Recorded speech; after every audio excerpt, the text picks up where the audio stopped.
오늘은 무엇이 정말 중요한가라고 하는 제목을 가지고 함께 말씀의 은혜를 나누고자 합니다. 모건 스코트 팩이라고 하는 분이 있습니다. 이분은 정신과 의사이고요.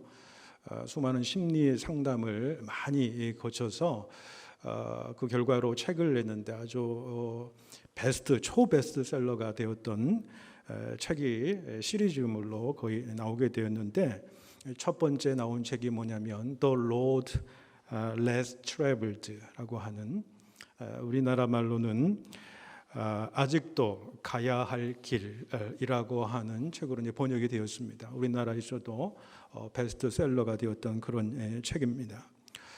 이분은 심리 상담을 굉장히 많이 했던 분으로 심리 상담을 통해서 영적인 성장에 이르는 길, 이 길들을 중점적으로 그렇게 상담을 해서 책을 내었는데요. 그 책 가운데 보면은 아주 삶의 통찰력을 더해다주는 그런 이야기들이 나옵니다. 그가 이야기하는 삶은 고해다, 고통이다, 그렇게 이야기를 합니다. 그런데 삶에는 고통만이 있는 것이 아니라 즐거움이 항상 공존한다, 그런 말씀을 했어요. 그러니까 우리는 고통만 있는 것 같은데 그 고통 안에 또 고통이 끝나면 바로 이어서 즐거움이 또 기쁨이 이루어지는 것이고요. 또 기쁨만 있는 것이 아니더라는 거죠. 기쁨이 있으면 반드시 또 고통이 있다라는 거예요. 이것이 공존한다라고 하는 거죠. 가만히 생각해 보면 우리가 인생의 기쁨을 우리가 알고 즐기는 것도 사실은 그 반대 부분이, 이 고통의 부분이 없으면 기쁨을 기쁨으로 알지 못하는 경우가 있죠. 그러니까 고통 가운데 있을 때 즐거움이 그 가운데 있는 것이고요. 즐거움 가운데 고통도 그 함께 공존한다. 이것을 잊지 말라, 그렇게 이야기를 합니다. 그래서 더 중요한 것은 그 고통 가운데 있을 때, 즐거움 가운데 있을 때 어떤 시각을 바라보면서 살아갈 것인가, 이것이 더 중요하다, 그렇게 말씀을 합니다. 또 한 가지는 이 삶은 문제의 연속이다, 그렇게 이야기를 합니다. 근데 이분은 삶에는 항상 문제가 있는데 문제를 대면해야 된다, 직시해야 된다라는 거죠.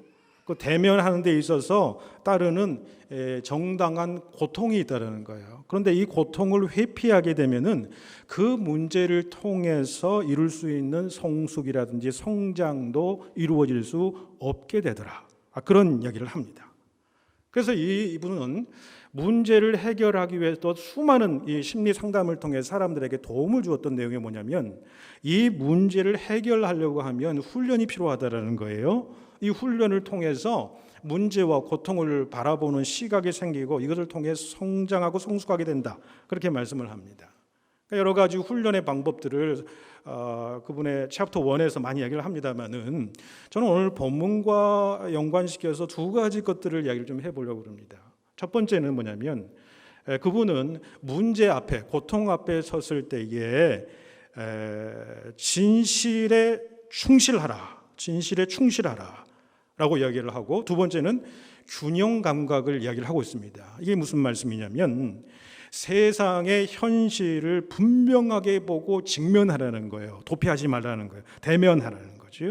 우리가 신앙적으로 보게 되면요, 진실에 충실하다라고 하는 것은 뭡니까? 영적인 분별력을 가지는 삶을 살아가는 거죠. 세상에 나를 둘러싼 온갖 거짓과 오해와 환상이다, 이것들을 영적으로 잘 분별하라고 하는 것이지요. 그런 다음에 그가 이야기하는 것이 뭐냐면 아주 중요하다고 저는 생각하는데, 생애, 삶의 균형을 잡는 훈련이 필요하다, 그렇게 얘기를 합니다. 그러니까 이 훈련이라고 하는 것은 어떻게 이루어지느냐, 계속적이고 끊임없이 엄중한 자기 성찰을 통해서 이루어진다라고 하는 것입니다. 그런데 이 자기 성찰의 가장 중요한 훈련의 요체가 뭐냐면 포기라는 거예요. 포기라는 거예요. 그러니까 내 인생의 균형을, 밸런스를 잡는 것은 내가 선택해야 될 것과 내가 포기하고 내려놓아야 할 것을 잘 분별해서 행동하라라고 하는 거지요. 우리가 모든 것을 다 가질 수 있습니까? 다 가지려 하지 말라는 거지요. 다 가지려 하면은 인생의 균형이 밸런스가 잃어버리게 된다라는 거지요. 그래서 중요한 것을 선택하되 포기할 것은 버려야 된다라는 거예요. 왜? 중요한 것을 잡기 위해서 버리지 못하고 내려놓지 못하고 포기하지 못하면은 중요한 가치들을 잃어버리는 삶을 살아가게 돼요. 그러면 삶의 밸런스가 이게 흔들리는 거지요. 여러분, 예수님의 비유 말씀 가운데에 우리가 잘 아는 밭에 감추인 보화를 발견한 농부가 있었어요. 이 밭에 감추인 보화를 발견한 이 농부는 너무너무 기뻐한 거예요. 그래서 자기 집으로 가가지고 어떻습니까? 자기 집에 있는 모든 세간살이를 다 팔아버리잖아요. 그리고 돈을 모아서 밭에 있는 그 보물이 있는 그 밭을 다 그것을 사게 되는 것을 보게 됩니다. 왜요? 그 보물 저거 하나만 있으면 되니까. 절대 가치라고 하는 것이 저기에 바로 있거든요. 그러니까 내 생애의 목적이 가장 의미 있는 것이, 가장 중요한 것이 거기에 묻어져 있거든요. 그것을 위해서 나머지 주변의 가치들을 내려놓는 것, 포기하는 것, 이것을 가지고 이야기하는 것이죠. 여러분, 생애의 절대적 의미가 바로 거기에 있다. 그리고 그 나머지를 우리가 버릴 수 있는 그 용기가 우리의 삶 가운데 필요하다는 거예요. 그래서 문제를 당하고 고통을 당할 때에 가장 중요한 게 그거거든요. 삶의 균형을 잡고 진실된 모든 삶의 부분들을 직시하고요, 자기 성찰을 통해서 내가 내려놓아야 될 것이 무엇인가, 내가 가장 중요하게 선택해야 될 것이 무엇인가를 바라보고 그 주변적인 것들을 내려놓을 때에 삶의 밸런스가 맞추게 되고, 그러면 삶의 문제가 해결되고 그 문제를 통해서 성숙한 단계로 접어들게 되더라. 그런 귀한 이야기를 했습니다. 그래서 그 이야기를 들으면서 오늘 본문의 메시지와 그 내용과 주제가 정확하게 일치한다고 저는 생각을 했습니다. 우리 신앙인으로서 우리가 질문해야 될 것이 무엇이냐면, 정말로 내 인생에서 정말로 중요한 것이 무엇이냐, 내가 어떤 인생을 살아가야 되냐, 내가 인생을 살아갈 때 가장 중요하게 생각해야 될 것이 바로 무엇이냐라고 하는 그런 질문이 우리에게 필요하다라는 것이지요. 여러분, 사실 이것은 기독교적인 가치관을 묻는 질문이에요. 왜냐하면 가치관이라고 하는 것은 나를 둘러싼 세상을 바라볼 수 있는 시각을 이야기하는 것이거든요. 내 삶 속에서 어떤 삶을 살아가야 될 것인가, 어떤 기준을 가지고 살아야 될 것인가, 어떤 시선을 가지고 시각을 가지고 살아갈 것인가 라고 하는 것이 여러분 신앙적인 가치관이에요. 신앙적인 가치관이죠. 그런데 오늘 본문은 바로 그에 대한 대답을 사도 바울이 우리에게 말씀해 주고 있다라고 하는 것이지요. 그러니까 우리의 삶에 무엇이 정말 중요한가요? 무엇이 정말 중요한가요? 이것을 묻고 대답할 수 있는 이 시간 될 수 있기를 원합니다. 먼저 우리는 무엇이 정말 중요한가? 우리 바울이 지금 당한 상황을 우리가 좀 살펴보기를 원합니다. 12절에 보시면, 형제들아, 나의 당한 일이 도리어 복음의 진보가 된 줄을 너희가 알기를 원하노라, 그렇게 말씀을 합니다. 여러분, 지금 사도 바울이 내가 당한 일이 어떤 일입니까? 내가 당한 일, 당했다라고 하는 것은 어떤 부정적인 삶의 경험을 이야기하는 거죠. 역경을 이야기하는 겁니다. 고통의 상황을 이야기하는 거지요. 내가 뭔가를 당한 거예요. 그 당한 거에 뭐예요? 복음을 증거하다 지금 로마 감옥에 갇혔어요. 복음을 전하는 일은요, 선한 일이에요. 하나님의 선한 일을 하다가 고난의 환경 가운데 접어든 거예요. 불리한 환경 가운데 접어든 거예요. 역경을 만난 것이다, 그렇게 말씀드릴 수 있는 것입니다. 여러분, 우리의 삶을 보면요, 즐거움이 있으면 고통이 있듯이요, 여러분, 우리의 삶에 역경이 있으면 반드시 그 반대의 작용, 바로 순경이 우리 삶 가운데 있게 되더라는 거예요. 그런데 바울이 지금 만난 상황은 인생에 사실은 큰 역경을 지금 만나고 있다는 거예요. 그런데 문제는 뭐예요? 역경 가운데 순경이 있다는 거예요. 고통 가운데 즐거움, 기쁨이 그 가운데 있은 이 역설적인 진리를 말씀해주고 있다는 거예요.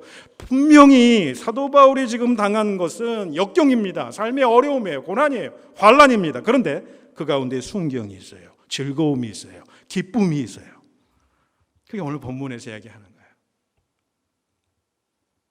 감옥에 있는 상황은 누가 보더라도 역경입니다. 복음의 장의 요소가 될 게 너무나도 불에 볼 듯 뻔합니다. 그런데 오늘 말씀 사도 바울은 뭐라고 이야기합니까? 도리어 나의 매인 것을 통해서 복음의 진보가 나타났다. 그렇게 말씀을 합니다. 그리고 13절에 보시면 이러므로 나의 매임이 그리스도 안에서 온 시대 안과 기타 모든 사람에게 나타났으니 이렇게 말씀을 하지요.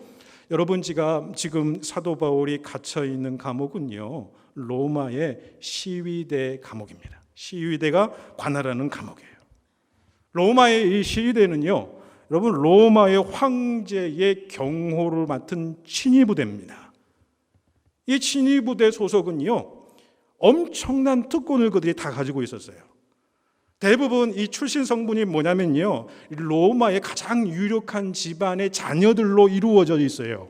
그래서 어느 정도 이 로마 황제를 경호하는 시대에 어느 정도 근무를 하게 되면 로마 제국 각 처의 지도국 관리로 발탁될 수 있는 촉망받는 엘리트들이 모여 있는 데가 바로 시위대라는 거예요. 시위대.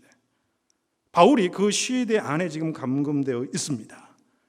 감금되어 있으니까, 메인 상태니까 복음을 자유롭게 전하지 못하는 복음의 장애임에도 불구하고 오히려 복음의 진보가 일어났다는 거예요. 무엇을 얘기합니까? 그 시대 안의 사람에게 복음을 전할 수 있는 기회를 가지게 되고 복음을 받아들이고 예수 그리스도를 믿는 사람들이 생겨났더라라고 하는 거예요. 도대체 시대 안에, 감옥 안에 갇히지 않으면 이루어질 수 없는 일들이 이 일들을 통해서 이루어진 거예요. 그래서 여러분, 빌립보서 4장 22절에 보시면 이렇게 이야기를 합니다. 모든 성도들이 문안하되 특별히 가이사의 집 사람 중 몇에게니라 그래요. 가이사의 집 사람에게 안부를 전하는 거예요. 가이사는 뭡니까? 로마 황제거든요. 그러니까 로마 황제에 소속된 또는 가족, 그의 친척들 또는 높은 관료들, 이 사람들을 의미하는 거예요. 그러니까 그 감옥에 매였을 때에 로마의 황제와 관련된 아주 가까운 친인척들이라든지 높은 관료들이 바울을 통해서 복음을 받아들였다라고 한다는 사실이죠. 이뿐만이 아니에요. 바울이 매임으로 말미암아 이런 역경 속에서도 복음의 역사가 일어난다라는 사실을 성도들이 보게 되는 거예요. 그래서 많은 형제들이 어떻게 됐습니까? 오히려 그의 삶이 간증의 삶이 되어서 자기들에게 희망과 용기를 주었던 것이죠. 그래서 성도들이 여러분 14절에 보십시오. 복음을 더더욱 담대하게 더 전할 수 있게 되었다라고 하는 사실을 우리가 보게 됩니다. 자, 여러분 보십시오. 바울은 분명 지금 역경에 처해 있습니다. 그런데 바울의 시선은 역경과 문제와 환난을 향하여 꽂혀져 있지 않아요. 그의 시선의 전환, 시각의 전환이 있었어요. 그곳에서 더 중요한 삶의 사명을 깨닫고 보고 행하는 가운데에 여러분 삶의 기쁨이 있다는 거예요.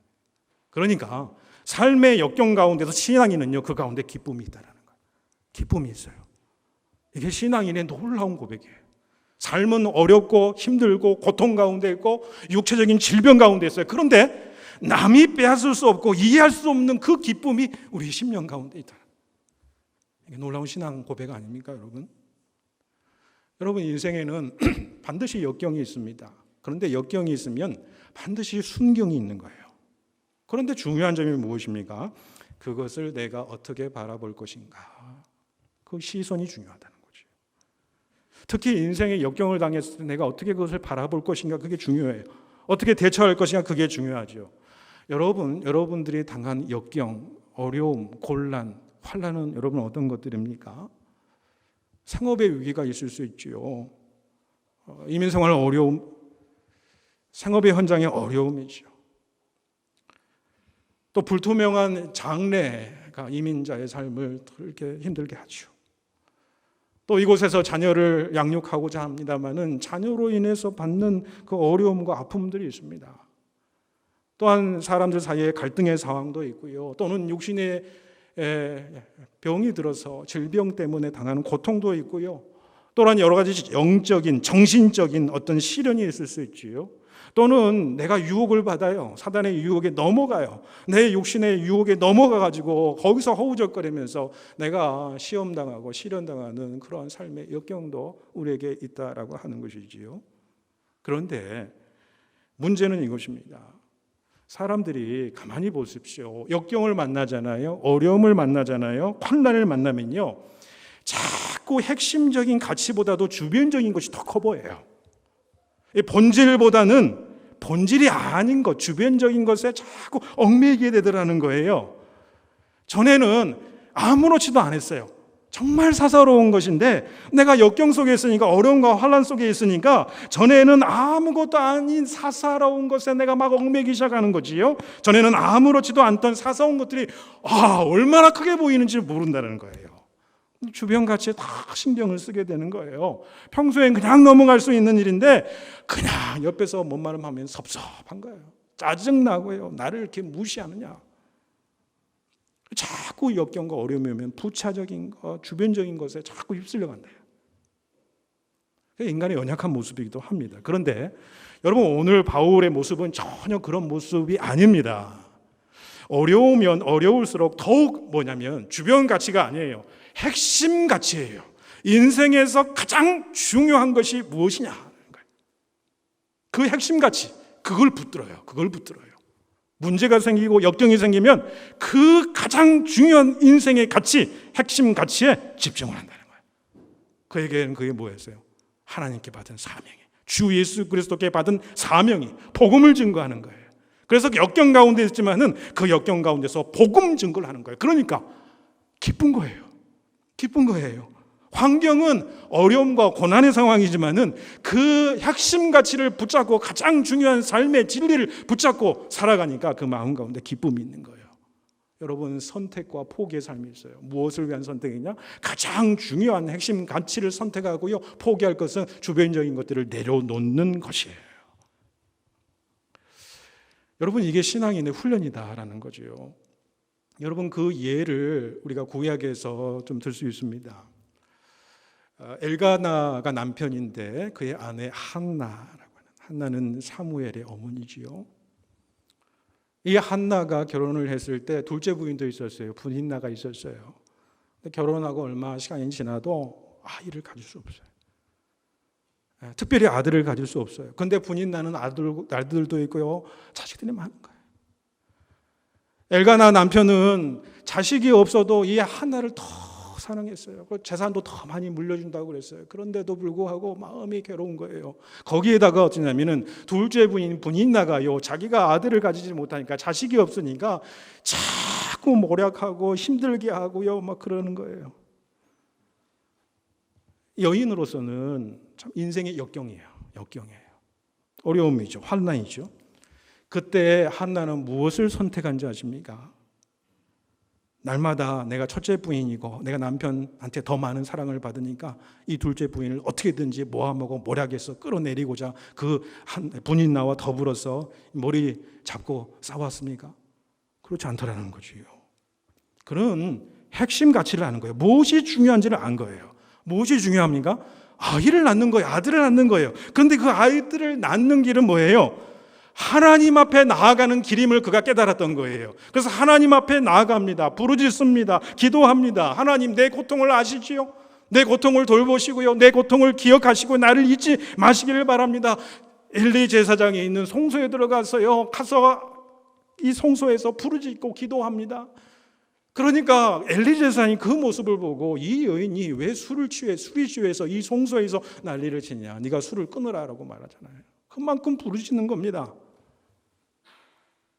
결과가 어땠습니까? 울부짖어 기도할 때 결국에는 여러분 사무엘이라고 하는 아들을 주셨어요. 그리고 그 후에 자식도 많이 낳게 됩니다. 사무엘은 모세 다음에 이스라엘의 변혁기에, 이 사사시대의 어둠의 시기를 왕정시대로, 사울과 다윗의 시기로 다리 놓는 아주 중요한 역사의 변혁기에서 가장 위대한, 모세 다음으로 위대한 선지자요 사역을 감당을 했던 그런 인물이라는 것을 보게 되지요. 여러분, 삶에는 고통이 있으면 즐거움이 함께 오는 거예요. 공존하는 겁니다. 역경과 순경이 공존하는 것입니다. 그래서 시각이 중요하다는 거죠. 부정적인 시각과 긍정적인 시각, 그 가운데서 우리 신앙인이 선택해야 될 시각은 어떤 시각이겠습니까? 믿음의 시각은 어떤 시각이겠습니까? 여러분, 부정적인 사람은요, 무엇을 해도 부정적이더라고요. 10가지 중에 좋은 것이 9이에요. 그리고 좋지 않은 것이 1가지예요. 그런데 부정적인 사람은요, 안 좋은 거 1가지 가지고 물고 늘어지더라고요. 목숨 걸고 난리를 칩니다. 그런데 긍정적인 사람은 어떻습니까? 10가지 중에 좋은 것은 1-2가지밖에 안 돼요. 그런데 긍정적인 사람은 좋은 것들을 더 바라보고 더 생각하고 더 크게 바라보더라는 거예요. 여러분, 태풍이 불게 되면 많은 피해를 입지 않습니까? 시설물도 피해를 얻게 되고 농작물도 피해를 얻게 되고 너무 심하면은 인명피해도 있게 돼요. 그런데 그 피해만 얻는 게 아니더라고요. 하나님의 우주의 섭리 방식.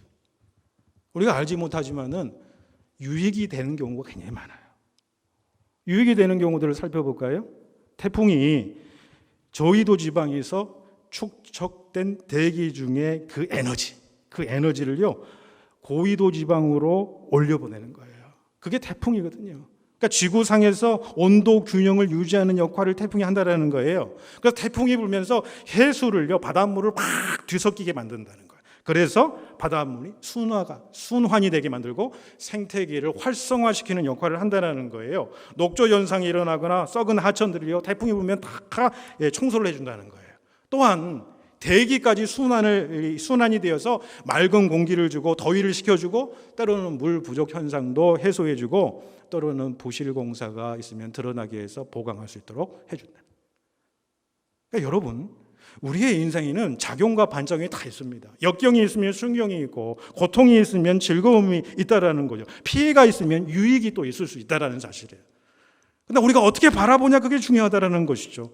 그럼에도 불구하고 우리 삶을 살아가게 될 때 우리가 역경을 당하잖아요. 그럼 누가 좋아할 사람이 누가 있어요? 내가 지금 힘든 삶을 살아가는데 기뻐할 사람이 누가 있습니까? 다 마찬가지죠. 그런데 기억해야 된다는 거예요. 오늘 말씀은 사도 바울은 우리에게 말씀해 주고 있는 거예요. 우리의 어려운 환경과 역경 뒤에는 반드시 숨어 계신 하나님의 섭리와 뜻이 있다라는 사실. 그 사실을 우리에게 말씀해 준다고요.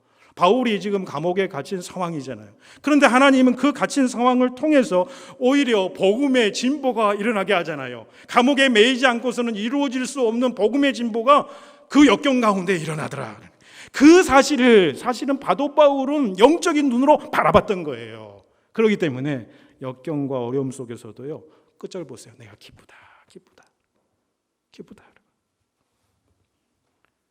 합력하여 선을 이루시는 그 하나님을 알기 때문에, 경험했기 때문이라는 거예요. 여러분, 우리가 문제와 고통 가운데 있을 때에 하나님의 음성을 듣기를 사모하시는 여러분 되시기를 바랍니다. 부르짖어야 됩니다. 부르짖어야 돼요. 그리고 부르짖을 때 어떤 음성이 들리느냐? 그래요. 사랑하는 아들과 딸아, 내가 너의 아픔을 내가 알아. 내가 너의 기도를 들었어. 내 눈물을 내가 보았어. 이 음성 들으면 사실은 해결되는 거예요. 여러분, 히스기야 왕이 죽을 병에 걸리잖아요. 그래서 어떻게 합니까? 왕인데 무슨 일이든 안 해봤겠어요. 다 해봤겠죠. 좋은 의사, 좋은 약 다 해봤겠죠. 그런데도 죽을 병에서 나올 수가 없는 거예요. 헤어나올 수가 없는 거예요. 그러자 그가 내린 결정이 뭡니까? 벽면을 향해서요, 뒤에 모든 사람을 뒤로하고 벽면을 향해서 하나님 앞에 부르짖어 통곡하면서 기도하잖아요.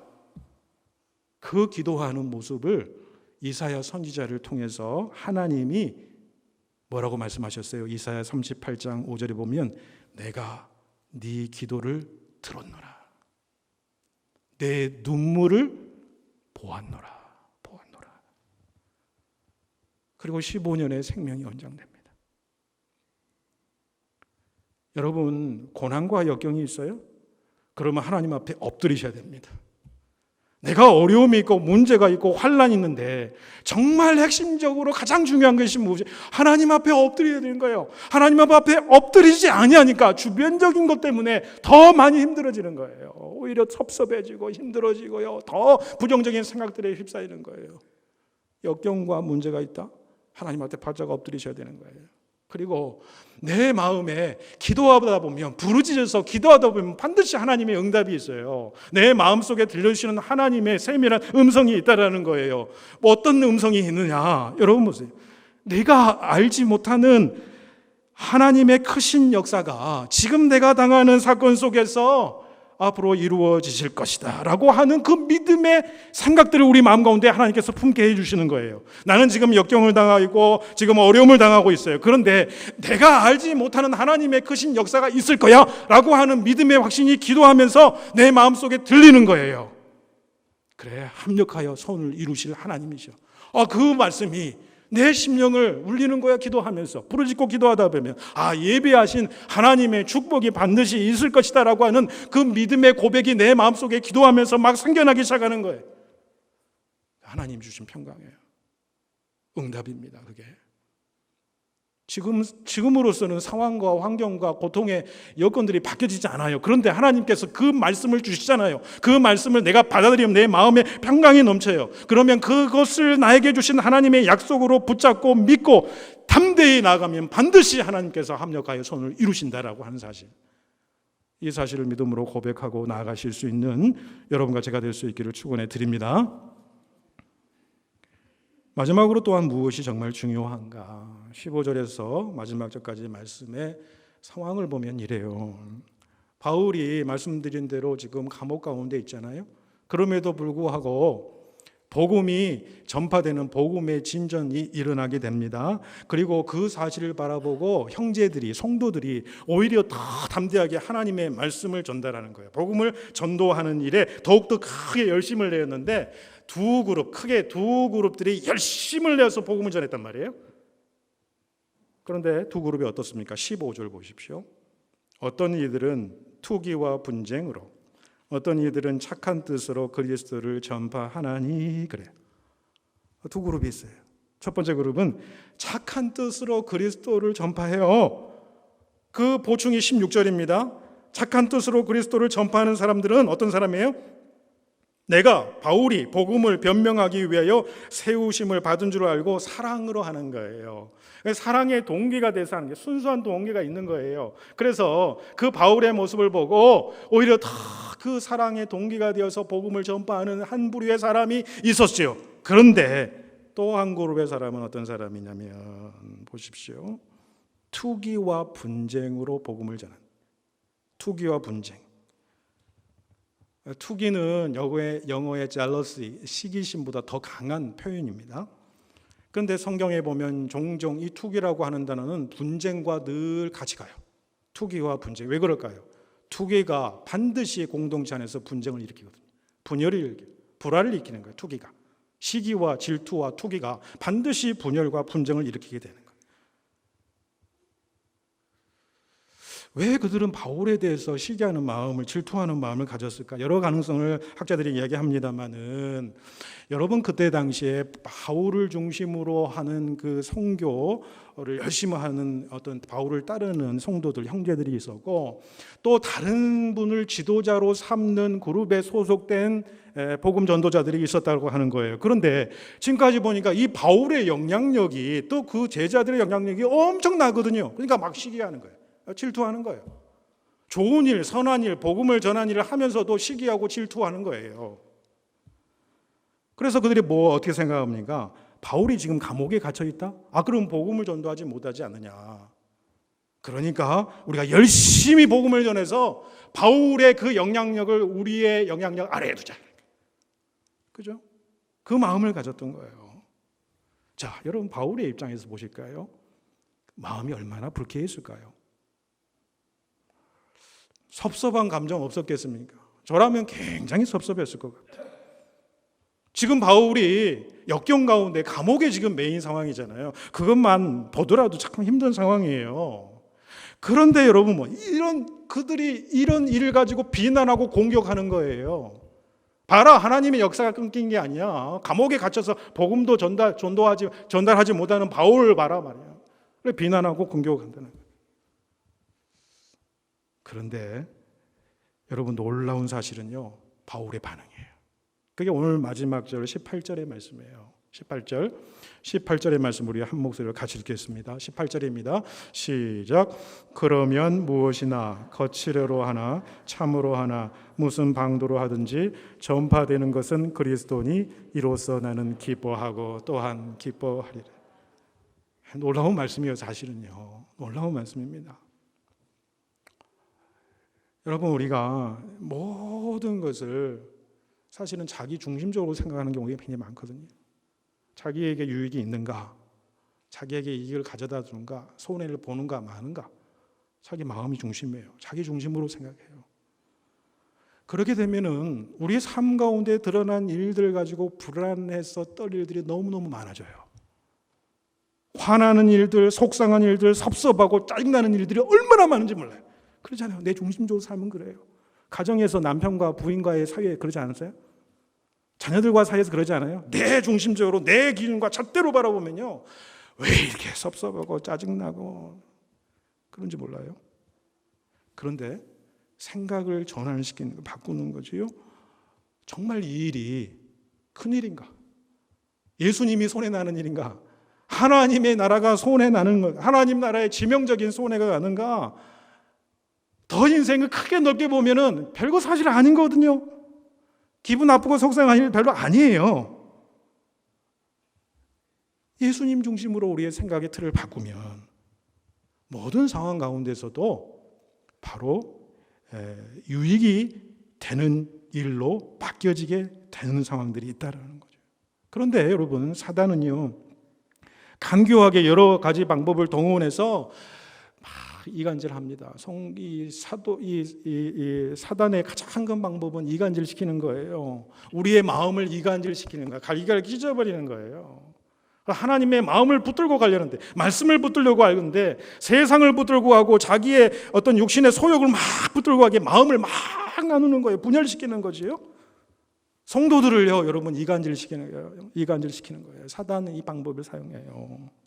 우리의 기쁨을, 예수 그리스도 안에 있는 기쁨을 막 도둑질합니다. 공격을 하게 됩니다. 그럼에도 불구하고 내 안에, 내 중심, 내가 가장 중요하게 생각하는 핵심적인 가치, 하나님의 나라에 대한 가치, 그 주님의 마음을 품고 주님 중심으로 생각을 바꾸면 어떤 역경과 어려움의 상황 속에서도 그 안에서의 기쁨이 솟아나는, 그래서 항상 기뻐할 수 있는 거예요. 항상 기뻐하는 이유가 그거예요.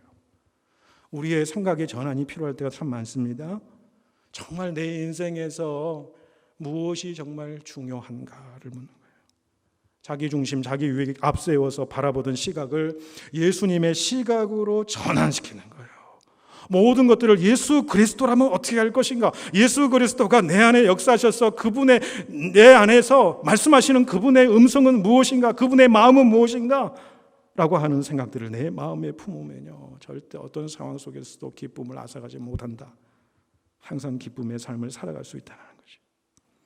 여러분, 우리 인생길에는요, 우리 신앙길도 마찬가지입니다. 반드시 역경이 있으면 순경이 있고요, 기쁨이 있으면 즐거움이 있는 것입니다. 그런데 역경 가운데의 핵심 가치예요. 정말 무엇이 중요한가? 그것을 영적으로 분별하고 그 사실을 여러분 붙잡으시기를 바랍니다. 그 역경 가운데 반드시 합력하여 선을 이루시는 하나님, 역전시키는 하나님이에요. 전환시키는 하나님, 하나님의 놀라운 은혜와 축복을 누리시는 모든 성도님들 되시기를 주님의 이름으로 축복해 드립니다.